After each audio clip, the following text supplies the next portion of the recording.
ঈদে মুক্তিপ্রাপ্ত শাকিব খান অভিনীত বরবাদ সিনেমা এখনো সিঙ্গেল স্ক্রিন মাল্টিপ্লেক্সে চুটিয়ে ব্যবসা করছে। ঈদের তৃতীয় সপ্তাহ শেষ না হতেই বরবাদের আয় দাঁড়িয়েছে প্রায় 50 কোটি টাকা।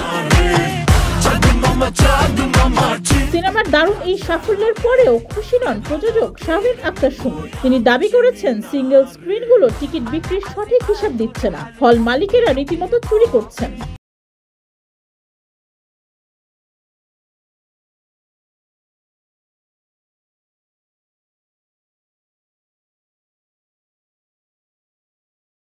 জয়দেবপুরের উল্কা সিনেমা হল মালিকের বিরুদ্ধে অভিযোগ তুলে শাহরিন আক্তার সুমি জানান, একটি সিনেমা হলে সিট রয়েছে 460 জনের, অথচ সেখানে ঢোকানো হয়েছে 650-র বেশি মানুষকে।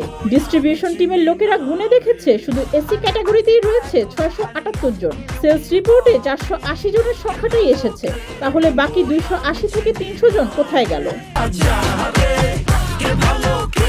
সুমি জানান, আগামী 3 বছরে আরো 3টা সিনেমা বানাবেন শাকিব খানকে নিয়ে। তবে এখনকার পরিস্থিতি দেখে তিনি ভাবছেন শুধু মাল্টিপ্লেক্সে সিনেমা মুক্তি দিবেন।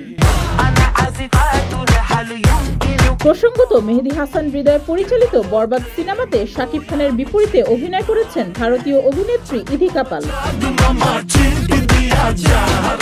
ডেস্ক রিপোর্ট, যুগের চিন্তা।